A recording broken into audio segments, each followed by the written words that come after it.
복음의 신비 비밀 이렇게 제목을 붙이려고 하다가 비밀과 신비는 어떻게 다르냐. 비밀은 무조건 사람이 다른 사람이 알 수 없는 것을 아는 사람만 아는 거예요. 그래서 어떤 사람이 그 비밀을 폭로를 했다. 안 좋은 내용이라면 기분 나쁘고 상처를 받기도 하고, 좋은 비밀 같으면 그래도 아름다움이 남아서 괜찮은데, 이 복음의 비밀은 하나님의 비밀이기 때문에 예수님이 하나님의 그 비밀을 가지고 오셔서 선포를 하셨어요. 그래서 좋기 때문에 뭐 상처 입을 건 없고 상처가 낫기도 하고 더 좋아요. 근데 비밀이라는 단어를 오늘 쓰지 아니하고 복음의 신비라 이런 제목을 붙인 거예요. 그 이유는 영어 성경에는 미스터리로 함께 사용됩니다. 그래서 복음의 능력 있는 그런 내용을 두었을 때 포커스를 거기에 맞추면 이 신비로 들어갑니다. 그래서 신비하고 그 비밀은 약간의 차이가 있어요. 그래서 신비는 뭐에 무게가 되어준가 하면 복음이 많이 들려지고 전파되어서 듣고, 그런데도 불구하고 거기에서 믿지도 않고 또 귀찮다고, 나 옛날에 많이 들었다고, 나 알고 있다고 이런 말들을 해요. 그렇기 때문에 그 비밀을 그러면 안다는 거냐, 나 들어서 안다 하면서 하도 많이 전도하는 사람들에 의해서 들어가지고 자기가 다 역으로 전도하는 내용을 전해주는 사람이 있어요. 그럴 때는 할 말이 없잖아요. 그럼에도 불구하고 여기에서 아무리 머릿속에 안다 할지라도 복음을 다 믿는 사람이 아니다 이거예요. 믿는 사람은 믿지만은 믿지 않는 사람은 또 안 믿어요. 그렇기 때문에 이 믿는다는 것은 자기의 이성으로, 머리로 어떤 지식을 가지고 깨달아서 그렇구나 그렇게 해서 믿어진 것도 아니고, 복음이라고 하는 것은 자기 어떤 결단으로서 되어진 것도 아니고, 그건 약간의 유익이 있지만은 믿어진 건 전적인 성령의 능력으로 하나님의 은혜로서 주어진 걸 믿기 바랍니다. 그러니까 아는데 왜 이 사람은 핍박쟁이가 되고 거부하고 무관심하느냐. 이 사람은 오 하나님 하면서 감사와 감동과 감격 속에서 내가 제2의 인생을 살았다고 하면서 이 고백이 되어지고 놀라운 변화의 삶이 이루어지냐. 이건 신비다 이거죠. 여러분, 예술가가 어떤 그 환경을 보고 단풍을 보고 오 막 하면서 하는데 옆에는 그렇게 좋은가? 똑같이 봤어요. 너무 신비스럽다 막 하죠. 근데 그에게는 신비스러우니까 마음과 온 신을 다해서 막 자기에 있는 표현을 다 해내는 거예요. 그런데 신비로움을 알지 못하면 그런가 보다 이렇게 되어지죠. 복음도 마찬가지예요. 그냥 복음의 비밀, 예수님이 우리를 위해서 핍박받으시고 또 십자가에 죽으셔서 죄값을 지불해 주셔서 나를 살려주신 분, 비밀 알았어요. 알았는데 나에게 복음을 믿어지질 않습니다. 신비를 몰라서 그래요. 우리 이 자리에 참석한 모든 분들이 복음의 신비를 바로 알기를 주의 이름으로 축원합니다. 우리가 믿는 예수 그리스도는 하나님의 비밀을 가지고 오신 하나님의 아들이십니다. 따라서 하나님의 아들이시다. 마태복음 16장 16절은 너무나 잘 알기 때문에 생략하고 9장 20절, 사도행전 9장 20절을 보겠어요. 시작. 즉시로 각 회당에서 예수가 하나님의 아들이심을 전파하니. 예수가 하나님의 아들이심을 전파하니. 회당, 오늘날로 말하면 예배당, 여기저기인데 거기에 가서 모든 사람들이 예수는 하나님의 아들이다 이렇게 증거하고 있다 이거죠. 여러분, 교회에 나온 지 몇 수십 년 된 사람도 있고 얼마 되지 않은 사람도 있는데 모든 신앙의 첫 출발은 예수는 하나님의 아들이시다. 여기서도 출발합니다.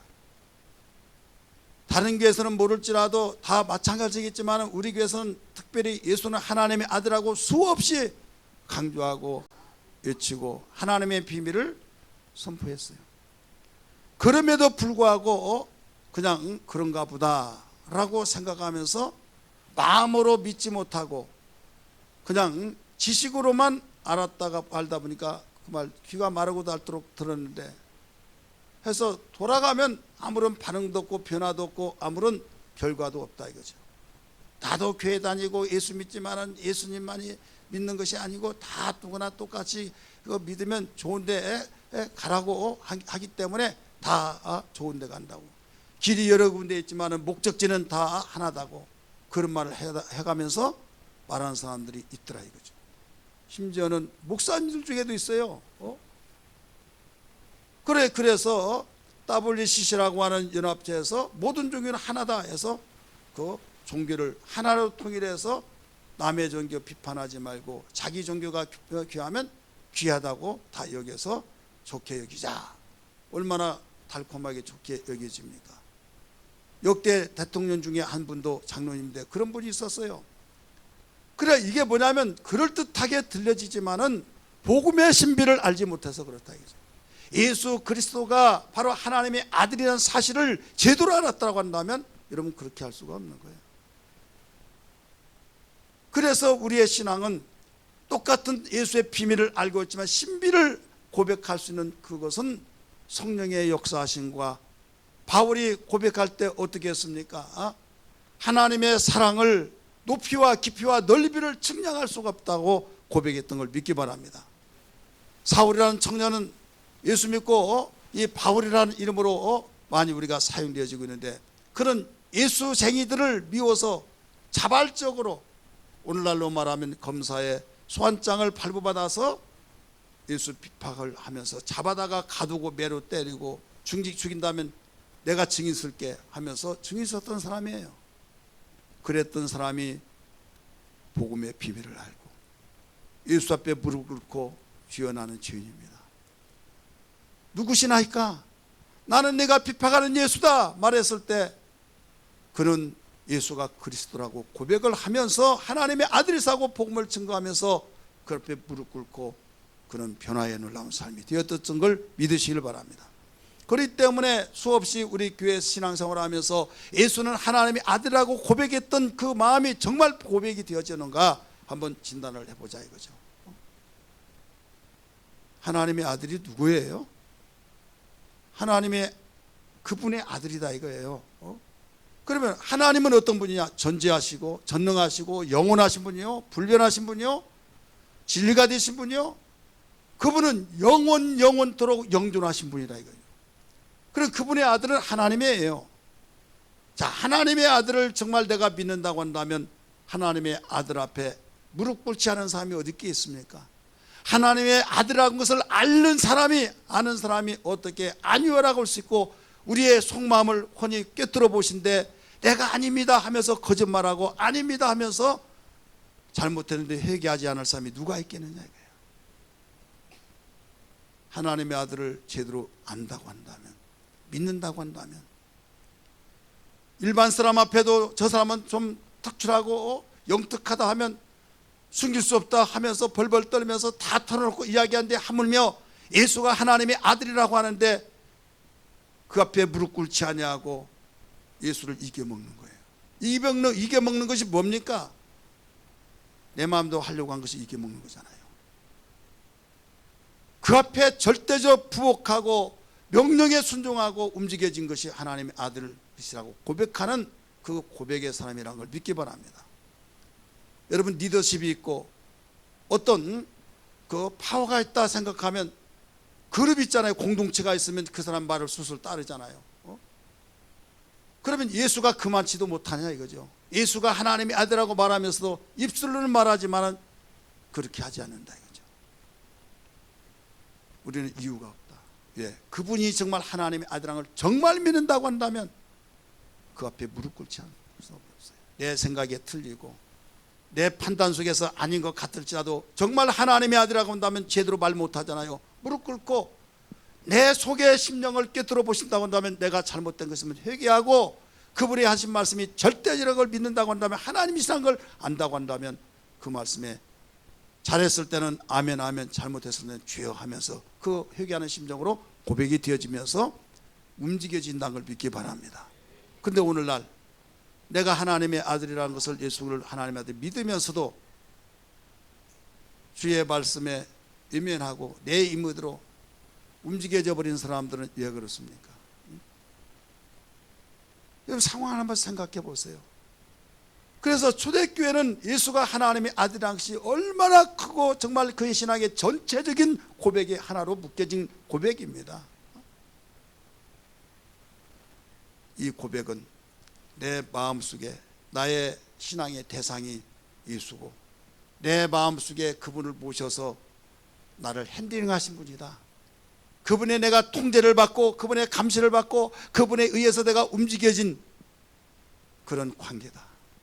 근데 그분이 폭행으로서 위협으로서 협박으로서가 아니라 그분은 너무 인자하시고 좋으신 분이고 생명까지도 나를 위해서 주신 너무나 귀하신 고귀하신 분이기 때문에 나에게 영광이다. 이런 고백 속에서 회개를 하면서 주님 당신은 하나님의 아들이시오. 나의 구세주십니다. 그리스도이십니다. 그리스도란 말은 세 가지 직분이 있잖아요.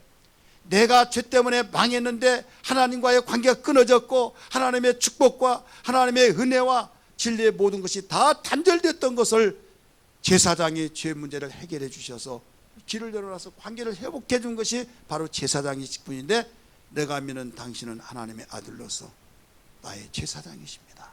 할렐루야. 하나님의 그 메시지, 전지하신 그 메시지, 우리를 축복으로 인도하시고 생명으로 인도하시고 세상에서 행복으로 인도하신 그 메시지의 말씀을 전해주는 메신저다 이거예요. 이게 선지자인데 내가 믿는 예수님 하나님의 아들 그분은 바로 선지자이시다. 그 다음에 만왕의 왕이시다. 땅의 임금들도 조그만한 나라를 어떤 경계 구역이든 그 왕의 말도 듣지 않고는 살아남을 길이 없고 온전할 수 없는데 하물며 예수는 만왕의 왕이시다 이거예요. 그분이 임기가 끝나고 죽으면 끝난다 라고 생각하겠지만 그분이 영원하신 분이에요. 할렐루야. 이걸 믿는다고 한다면 비록 내가 그분을 잘 몰라서 그냥 내 마음대로 생활했다고 하면 바로 알았을 때 우리가 바뀌지 않겠느냐 이거죠. 이 신앙 고백 때문에 자기의 목숨도 덜컹덜 내놓았던 초대교회 성도들 오늘날도 마찬가지예요. 그 신앙 예수가 하나님의 아들이라는 사실 때문에 모든 변화의 역사가 일어나면서 악하게 변화된 것이나 선하게 변화되고 아름답게 변화되고 축복으로 변화되어지고 없어서는 아니 될 사람은 변화되어서 예수 믿는 사람은 예수님과 같은구나 해서 그리스도인이라고 하는 말이 최초에 불려졌던 걸 믿기 바랍니다. 여러분 어떤 분은 이런 사람이 있어요.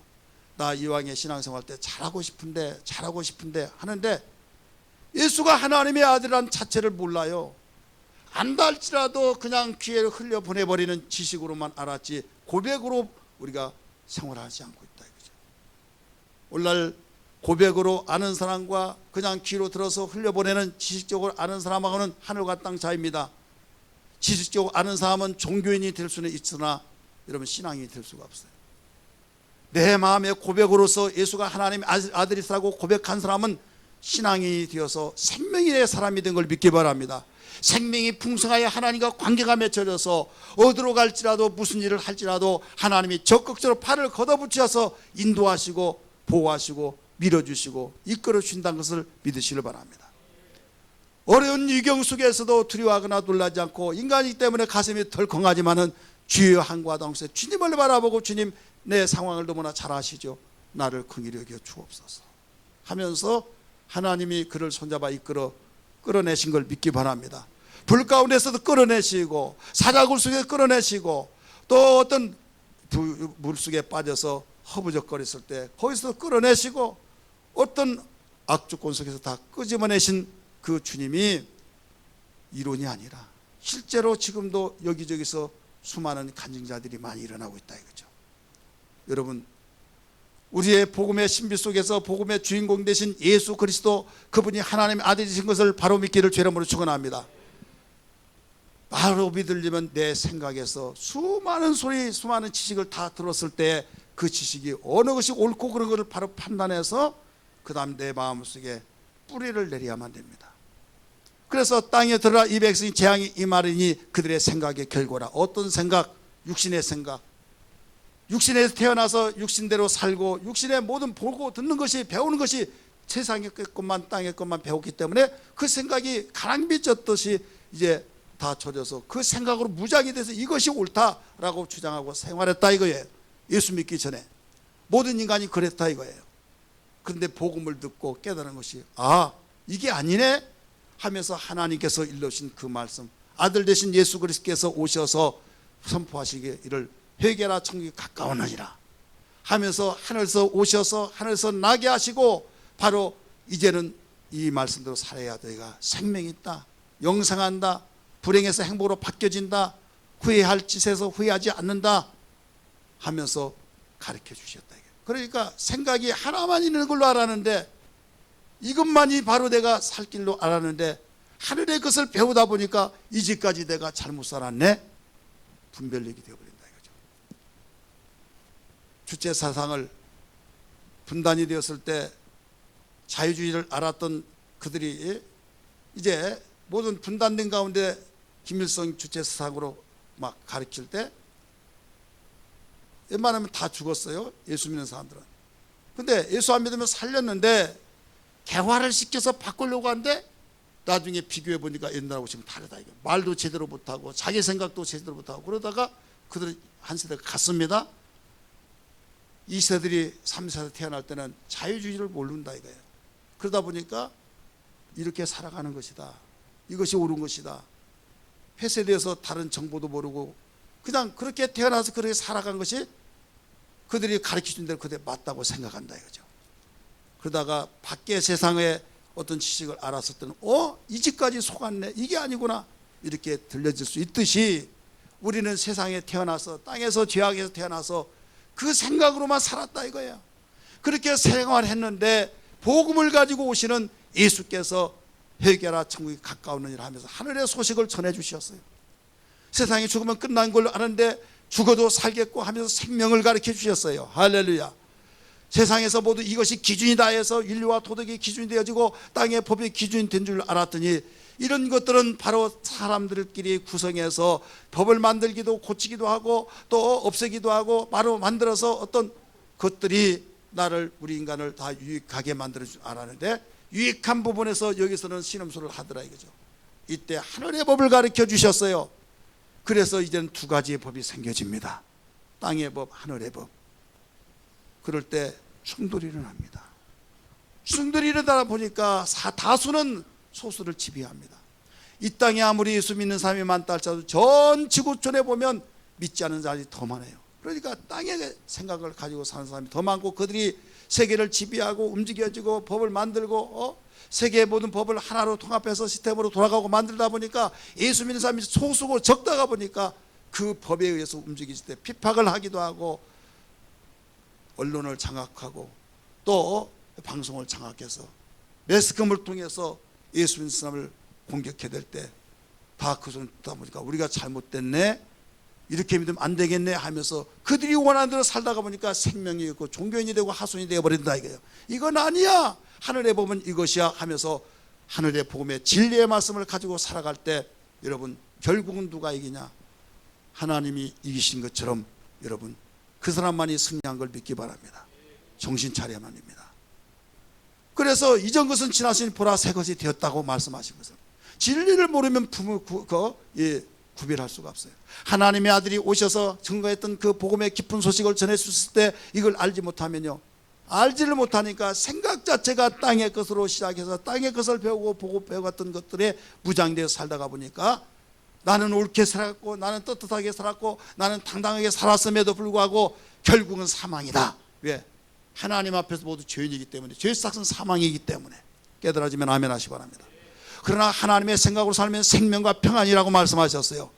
그럴 때 땅의 사람들은 이것이 살 길이고 행복이다 하는데, 결국 가다 보면 나중에 후회와 절망과 낙심과 뜻을 이뤘다 할지라도 공허하고 슬픔과 찾을 뿐이요, 후회를 돌이킬 수 없는 그날이 온다 이거예요.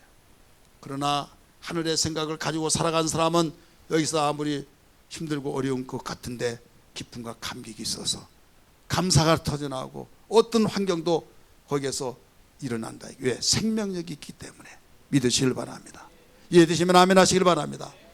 그래서 바울은 그 많은 고통과 어림 속에서도 원망하지 않고 감사하며 찬양하며 그 승리의 기쁨을 우리에게 선포해주고 있지 않습니까? 여러분, 이와 같이 예수가 하나님의 아들이라고 한다면 그 앞에 무릎 꿇는다고 그랬어요. 죄가 있다고 하면 회개한다고 그랬어요. 또 그 말씀을 듣고 순종하고 움직여진다고 그랬어요. 그래서 정말 예수가 하나님의 아들이라고 한다면 믿지 않을 사람이 없습니다. 다 예수를 믿게 되었습니다. 믿으시기 바랍니다. 문제는 내가 전도해서 다른 사람에게 이런 이야기 하더라도 알았다고 나 하나님 믿는다고 안다고 하는데도 안 믿어요. 왜? 안 믿는 이유는 진정한 예수는 그리스도 하나님의 아들이라는 사실을 모르기 때문입니다. 안다고 한다면 그분을 영접하게 됐어요. 예수를 영접할 생명의 주가 되시고 우리의 길과 진리와 생명 되신 그분을 모시기 때문에 우리에게 생명이 있는 걸 믿기 바랍니다. 그래서 성경은 가르쳐주고 있어요.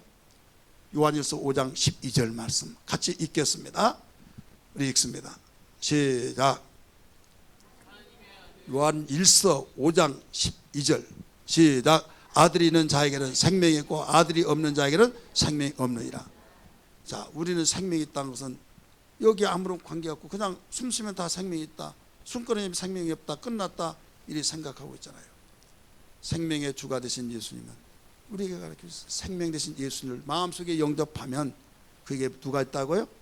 생명이 있고, 생명 되신 예수님을 영접하지 않아서 없으면 생명이 없다. 성경을 기록한 이유는 아들을 믿어서 생명이 있음을 알려주기 위해서 기록했다라고 13절에 가르쳐주고 있습니다. 시작. 내가 하나님의 아들의 이름을 믿는 너에게 이것을 쓰는 것은 너희로 하여금 너에게 영생이 있음을 알게 하려 하심이라. 아멘. 아들의 이름을 믿는 너에게 이것을 쓴 이유는 너에게 영생이 있음을 알려주기 위한 것이다 라고 가르쳐줬어요. 예수님이 당시에 내가 하나님의 아들이다 외칠 때 많은 사람이 두 가지로 나눠졌어요. 하나는 야, 요셉의 아들이 아니냐, 그 형제들도 있지 않느냐, 나사렛 산중에서 태어나 거기서 자란 사람이 아니냐 하면서 의심을 하고 욕하고 하나님의 이름을 해방하고 신성목록한다고 완전히 비아냥거리고 귀신이 들렸다 막 이런 말을 하면서 듣지도 않았어요. 저런 사람 빨리 죽여야 된다. 그래서 바나바 강도 살인자를 놓아주더라도 예수는 죽여야 된다 해서 결국 죽였잖아요. 그런데도 불구하고 믿는 자들이 있었어요. 하나님만이 할 수 있는 이적과 기사 표적, 죽은 자를 살려줘, 물로 포도주를 만들죠, 물 위에 걸어가게 하는 것을 보여주시고 또 의심하니까 너도 오라 했을 때 걸어오지요 하면서 수없이 하나님만이 할 수 있는 일을 해냈을 때에 야, 저분이 한 그 행동을 보니까 하나님의 아들이잖아 해서 예수를 하나님의 아들을 믿기도 했어요. 그런데 야, 이거 도대체 어느 것인지 몰라 하면서 두 가지로 딱 양분되어진 가운데서 종교 지도자들, 저명한 인사들, 방송도 많이 타고 언론에 많이 기재되어지고 이런 서기관 바리새인들, 율법사들, 그들의 말에 이 자는 귀신 들렸다, 이 자는 이단 괴수 중의 괴수가 바로 핸들링하는 자다, 이 자는 완전히 귀신이 들어가지고 이 사람이 할 수 없는 일들을 해내서 미혹을 시킨 자다. 그러니까 그들의 말을 믿고 결국 십자가에 죽였다 이거죠. 오늘날도 그렇지 않습니까? 오늘날도 세계 언론을 통해서 띄움을 받고 유명세를 달리고 대단하다고 한 사람들의 말은 다 듣고 성경에 있는 말을 하고 하나님은 이런 분이라고 하면 이건 귀담아 듣지 않고 그 사람 배우지도 못하고 그 사람 뭐 내가 아는데 형편없고 다 무시해버린다 이거죠. 그래서 예수님은 하나님의 아들이라는 걸 믿는 자는 소수였고 대다수 모든 사람들이 예수를 하나님의 아들로 인정을 안 했어요. 그런데 예수님 부활하심으로써 예수를 하나님의 아들로 증거가 되기 시작한 겁니다. 할렐루야. 로마서 1장 4절 같이 읽을까요? 로마서 4장 1절 우리 읽습니다. 시작. 성결의 영으로는 죽은 자들 가운데서 부활하사 능력으로 하나님의 아들로 선포되었으니 곧 우리 주 예수 그리스도시니라. 아멘. 뭘로 선포되었어요? 부활의 능력으로 살아계신 그분을 바로 보았을 때 그때부터 예수는 하나님의 아들이다 선포, 누구도 의심할 수가 없어요. 그때부터 예수는 그리스도라라고 증거되고 있다 이거죠. 부활은 역사적입니다. 믿으시길 바랍니다. 어떤 변명할 여지 없는 사실이다. 이게 역사적인. 그래서 부활하심으로 그동안에 의문을 품었던 것이 다 날아가 버리고 확실하게 예수는 하나님의 아들이시다. 증거를 보여주셨어요. 자, 증거도 안 믿은 사람은 이제는 말할 대상이 아니에요. 증거도 안. 예를 들어서 오늘 나 예배 갔다 왔다. 하나님께 예배 드리고 왔어. 그러면 거짓말 막. 그러면 말하고 싶어요? 사실인 것을 부정해 버린 거. 그 사람하고 인격인데 어떻게 관계를 맺습니까?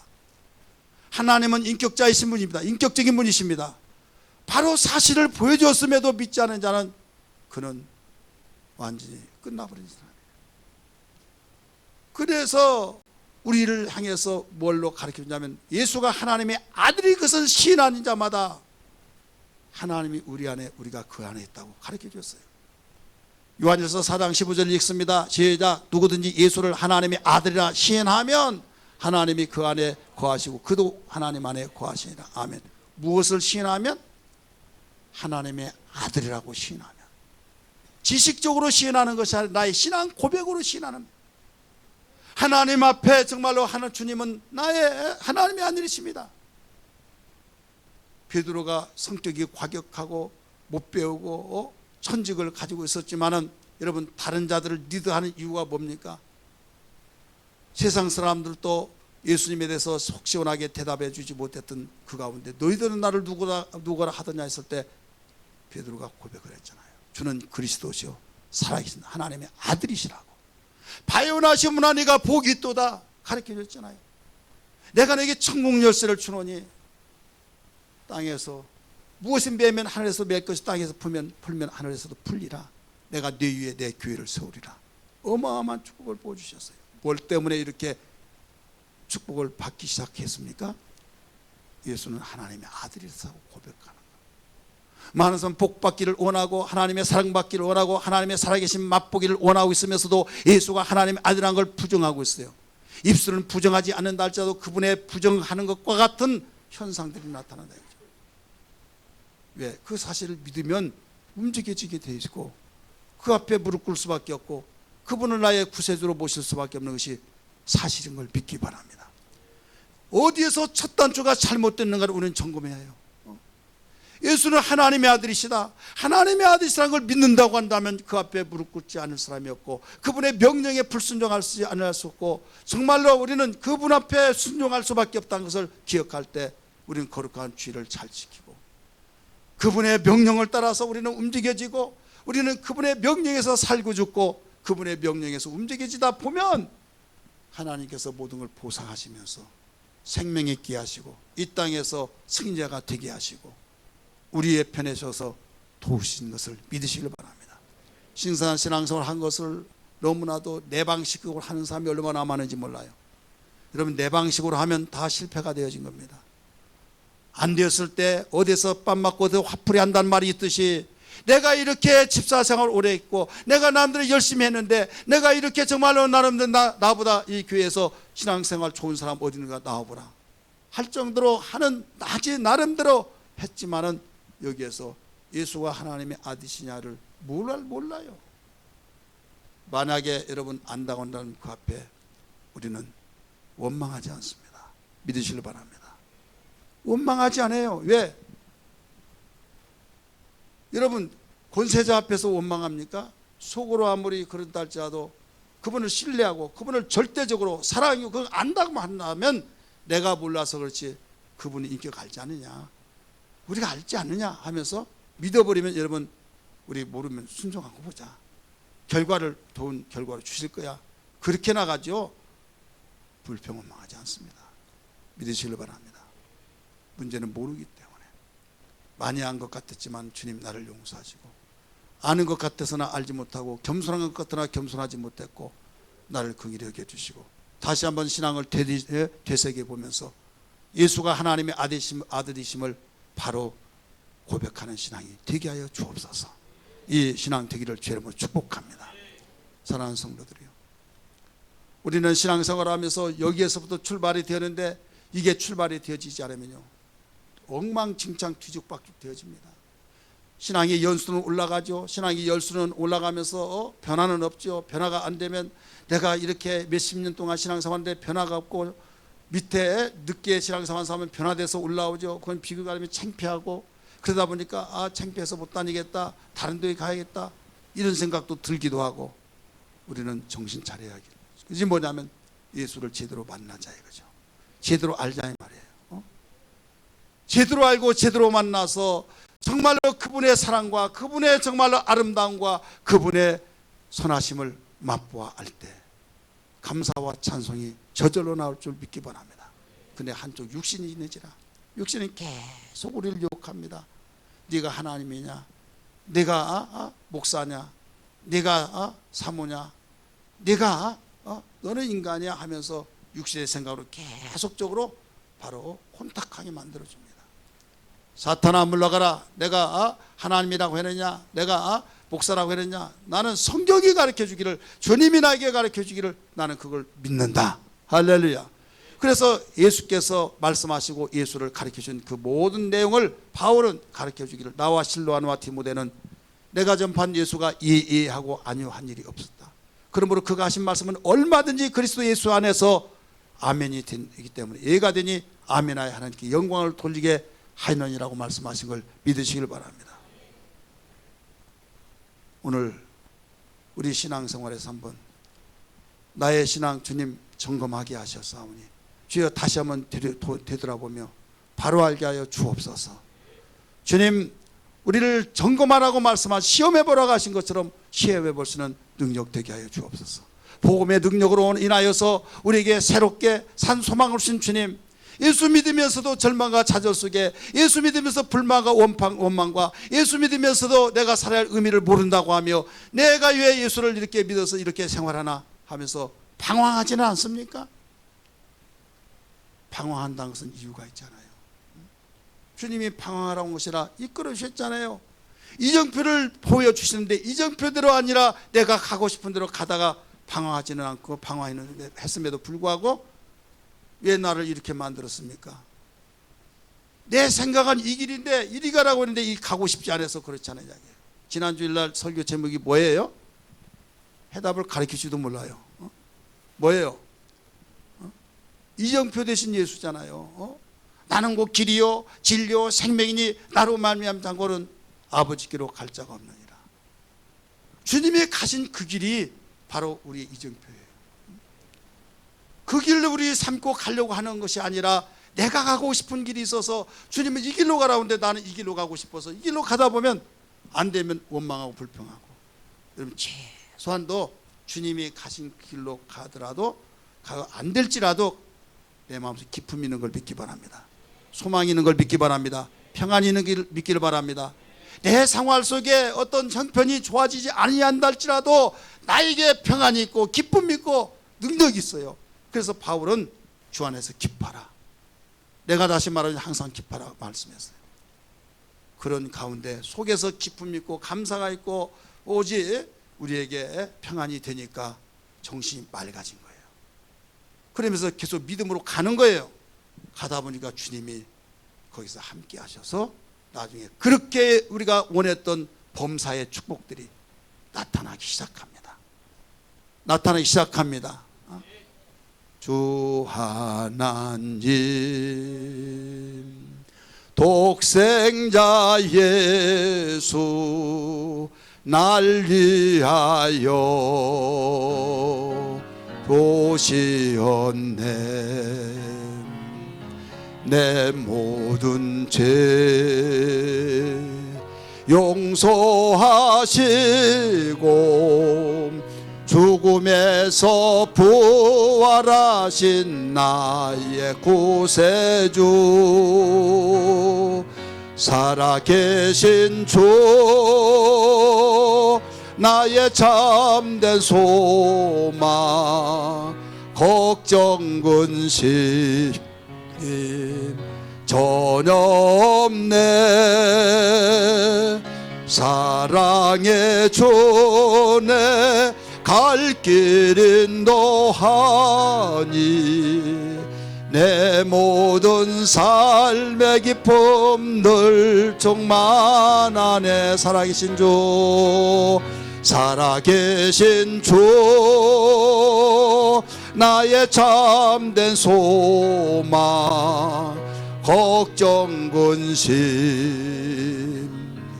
전혀 없네. 사랑의 주, 내 갈 길 인도하니 내 얻은 삶의 기쁨들 정말 우리 손을 들고 살아계신 주 부릅니다. 살아계신 주, 나의 참된 소망, 걱정 근심 전혀 없네. 사랑의 주, 내 갈 길 인도하니 내 모든 삶의 기쁨 늘 충만하네. 아멘. 여러분, 신앙생활에서 답답할 때, 힘들 때, 절망과 좌절이 있을 때 우리는 그렇게 될 때가 있잖아요. 이럴 때 원망 대신에 예수는 하나님의 아들이시다, 예수는 하나님의 아시다 외쳐보세요. 두 번, 세 번, 네 번 계속 기도가 안 될 때, 기도 안 된다고 해서 벌떡 일어나려고 하지 마시고, 주님은 하나님의 아들이십니다, 하나님의 아들이십니다 막 외치라 이거예요. 우리 불끈 지시고 세 번 한번 고백해 봅시다. 시작. 예수는 하나님의 아들이시다, 예수는 하나님의 아들이시다, 예수는 하나님의 아들이시다. 할렐루야. 하나님의 아들은 하나님이십니다. 변함없는 그 사랑을 통해서 우리에게 접근하시고 인도하시고 이끌으시고 밀어주시고 불변하신 주님이 우리를 도우신 걸 믿기 바랍니다. 안 도운 것 같지만 도우시고 실망시켜준 것 같고 실망되지나 우리 믿음으로 나가기만 하면 승리의 삶이 우리 앞에 나타난 걸 믿기 바랍니다. 믿음의 선인들이, 선조들이 다 그렇게 생활했어요. 한결같이 공통점입니다. 우리 주님이 부활하시고 하늘로 승천하시 직전에 말씀하신 지상 대명령을 해주셨어요. 그래서 복음의 신비에 대해서 가르쳐 주는데 복음의 신비의 능력 두 가지를 가르쳐 줬습니다. 왜 신비로운 복음의 능력 두 가지를 우리에게 일러주시느냐. 저는 이런저런 생각을 하면서 하나님이 못하실 것이 없잖아요. 우리에게 지상 대명령을 주셨잖아요. 그것이 어떤 내용이에요? 전도하라는 거죠. 그 전도하면 우리가 대우를 받고 잘했다고 칭찬을 주면서 수고한다고 하고, 하기보다는 핍박을 하고 조롱하고 미쳤느니 하면서 비리를 말을 다 한다. 그러면 기분이 좋겠어요, 안 좋겠어요? 안 좋죠. 그래서 전도 못전에 한번 가다가 나 이제 전도 안 해 하는 사람들이 여러분 속출합니다. 좋은 생각만 가지다가 핍박을 받고, 때로는 내가 지금까지 공주처럼 살았는데, 왕자처럼 살았는데 왜 내가 비싼 반복 이런 소리를 듣나 해서 전도하면 이 속에서 머리에서 그런 인상이 남아가지고 전도 완전히 진절머리가 난다. 내가 인격적인 존재로 집에서도 이렇게 내가 정말로 대우받으며 살았는데 내가 왜 예수 믿고 그런 짓을 당해야 하느냐 이거예요. 그렇다면 우리가 누굽니까? 예수 믿고 하나님의 자녀예요. 따라서 하나님의 자녀다. 여러분, 자녀들이 밖에 나가서 어떤 욕을 얻어먹고 손가락질 당하고 어디서 뺨을 맞고 그렇다고 한다면 기분 좋을 사람이 있어요? 있습니까? 없습니까? 없잖아요. 여러분, 자녀가 잘한다고 하고 칭찬을 받고 대단하다고 하고 누구 아들인가 누구 딸인가 그런 소리 들으면요 어깨가 펴진 거예요.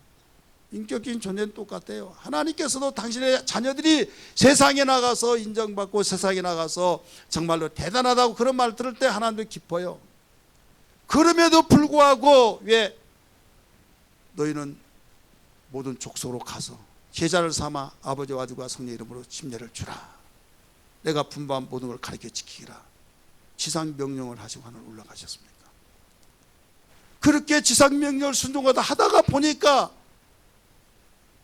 내가 상처를 받는다 이래요. 어떤 상처? 칭찬만 들었던 사람이 욕을 얻어먹기도 하고 인신공격을 하고, 그래 전도라고 것이 너무 힘들어서 이렇게 해서 되나 하고 안 하려고 하고, 지상 명령인데 왜 하셨을까? 저는 거룩한 고민을 한번 해봤어요. 당신의 자녀들이 그런 마음을 먹고 있는 것을 하나님 기뻐하지 아니하실 텐데, 얼마든지 세계 모든 사람들을 순식간에 다 구원시켜 버릴 수도 있는 분인데 왜? 하나님이니까. 이란에 가면요, 중동 지역에서 예수 어떻게 믿었냐, 예수 누가 전도했냐 물어보면요, 꿈속에서 나타나서 믿으라고 했대요. 그런다고 그래서 이제 한국에 와서 간증을 했어요. 그런데 그 간증을 들었던 어떤 분이 그러냐고 하면서, 나중에 그분이 신학자인데, 유명한 신학자, 이 안목에 나온 신학자인데, 나중에 갔다 와서 가르쳐준 목사님한테, 목사님 정말 그렇대요? 아니 내가 가르쳐주는데 왜 그걸 못 믿고 거기까지 비행기사 시간 들이면서 가셨냐고 그랬더니 믿을 수가 없어서 그랬대요. 성경적으로 보면 전도해가지고 바로 예수를 믿게 되는데, 꿈속에서 나타나서 예수 믿었다고 한 것이 정말인가 해서 비행기를 타고 이란까지 날아가서 확인을 했어요. 어떻게 예수 믿었냐고. 꿈속에서 나타났어서 예수님이 믿어야 된다고 해서 믿었다고. 이 사람 저 사람 계속 물어보니까 계속 그러는 거예요. 그러면서 결론이, 이것은 하나님만이 하는 것이다. 현대 신학으로서는 이해할 수 없는 일이다. 이거예요. 그러면 몇 번 나타나는가는 모르겠지만은 하나님께서 모든 사람에게 꿈에 나타나서 칼 하나 딱 대고, 여보라 나는 예수다 하면 나를 믿으면 살려주고, 그렇지 않으면 너 죽이리라.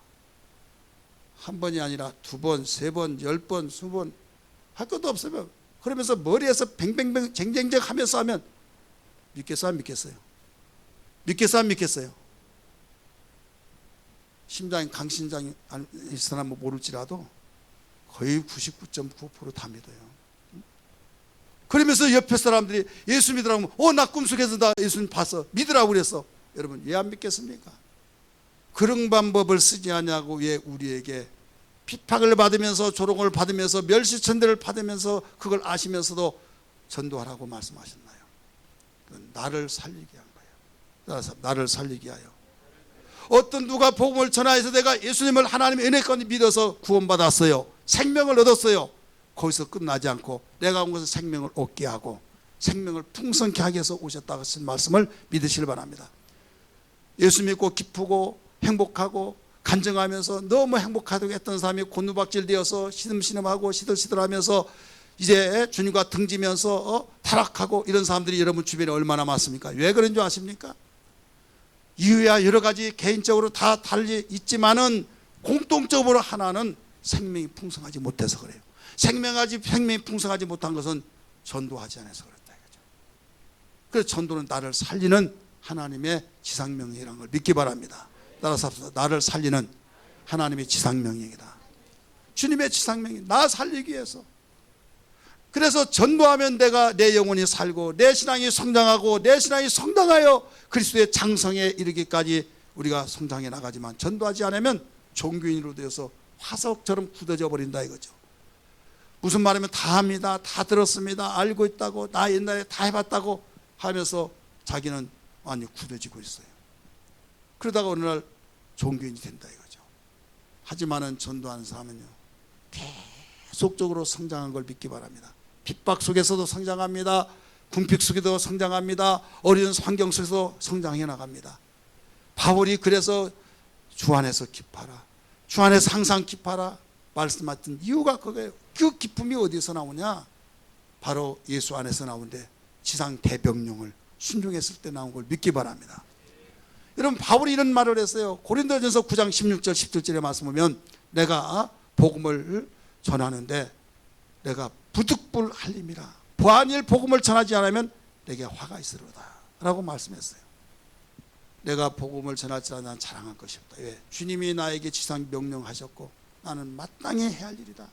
근데 내가 그 일을 하지 않으면 화가 있다는 거예요. 많은 사람이 오해하고 있는데, 화가 임했다, 재앙을 받는다, 어떤 큰 막 사업에 이기가 오고 어떤 교통사고로서 막 고통을 받고 막 그런 걸로만 생각하고 있어요. 이게 아니라 바로 화라고 하는 것은 그런 말만 바로 화가 아니라 우리 마음속에 기쁨이 없는 거.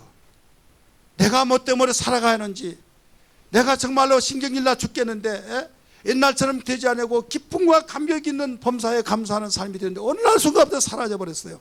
그러다 보니까 여러분 볼멘스를 하고 원망불평하고 여러분 모든 삶이 지루하고 산지옥 같은 삶을 살아가고 있다. 이게 화예요. 이해되시기 바랍니다. 그게 화다 이거예요. 생활적으로는 풍성하고 생활 속에서는 얼마든지 누가 복받았다고 하고 참 부럽다고 한다 할지라도 정작 자기 자신 속에 깊은 평안이 없고 감사가 없고 내 삶 속에서 방황하고 있는 것은 화라니까요. 내가 만일 복음을 전하지 않으면 내게 화가 있을 것이로다 가르쳐주고 있잖아요. 우리 일광교회 이 자리에 참석하는 모든 성도들은 복음의 신비 가운데서 왜 우리에게 복음을 전하라고 말씀하시느냐? 나 살려주기 위해서. 믿으시기 바랍니다. 살기 위해서. 그래서 복음을 전하는 사람들을 어떤 누구라도 어떤 환경 속에 생활한다 할지라도 여러분 항상 생명이 풍성함으로 환경을 뚫어가고 풀어가고 열어가며 생활한 걸 믿으시길 바랍니다. 이런 신앙 되기를 주의 이름으로 축원합니다. 두 번째는 다른 사람을 살리기 위한 거예요. 다른 사람. 나도 내가 살아야 다른 사람을 살리잖아요. 내가 지금 숨 막혀 죽겠는데 다른 사람을 돌봐줄 수 있습니까? 돌볼 수가 없는 거예요. 그래서 내가 살아야 다른 사람 살 수 있다. 살릴 수 있다. 따라서 남을 살린다. 복음의 신비는 남을 살리는 거예요. 그래서 전도는 아무리 멀어서 해야 된대라고 내가 집사니까 권사니까 장로니까 내가 정말 몇 년 동안 생활했으니까 해야 된다. 그걸로 된 것이 아니에요. 내 속에서 생명이 풍성하면 되어진 걸 믿기 바랍니다. 내가 살아야 된다 이거예요. 내가 살아있으면 바로 되어진 거예요. 주님이 지상명령 하시잖아요. 너희는 모든 족속으로 가서 제자를 삼아 아버지와 아들과 성령으로 침례를 주고 내가 분반하는 걸 가르쳐 지키게 하라. 알고 있어요. 알고 있는데 할 수가 없어요. 왜?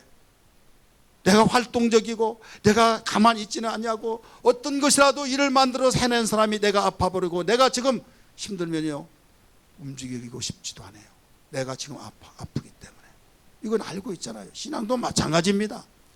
그래서 여러분 어느 날부터 기쁨이 그렇게 충만하고 감사가 넘쳐지고 생명 있고 너무 행복했는데 신앙생활하면서 교회는 이 자리에 나온 것은 똑같습니다. 맡겨진 사명은 똑같이 합니다. 그러나 나만이 알고 하나님이 아는 가운데 너무나 힘들어진 이유가 어디에 있는지 다른 데서 찾으려고 하지 말고 내가 주님의 지상명령을 복음을 얼마만큼 전했는가 한번 생각해 보세요. 나나 여러분 똑같습니다. 목사도 예가 아닙니다. 똑같아요.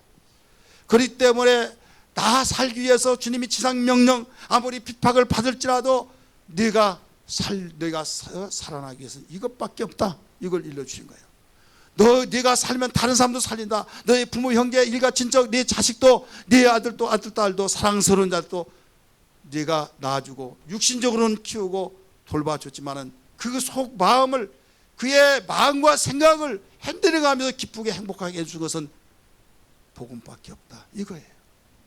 예수가 하나님의 아들이라는 걸 만나게 해주고 그를 신해서 그분에 의해서 움직여지게 만든 것은 여러분 복음밖에 없는 걸 믿기 바랍니다. 깨달아지면 아멘 하십시다. 그래서 우리에게 이런 말씀하신 거예요. 로마서 10장 가르쳐 주기를 믿지 않는데 어찌 들으리요. 듣지 못한 이를 어찌 믿으리요. 전파하는 자가 없이 어찌 들으리요. 믿음은 구원받는 믿음은 예수님이 하나님의 아들로 그런 믿음은 바로 들으면서 한다 이거예요. 따라서 들으면서. 그래서 들음은 바로 믿음을 만들어줍니다. 무슨 말을 들으냐에 따라 달라요. 오늘 우리는 무엇보다도 복음의 신비라고 놀라웁습니다. 말 그대로입니다.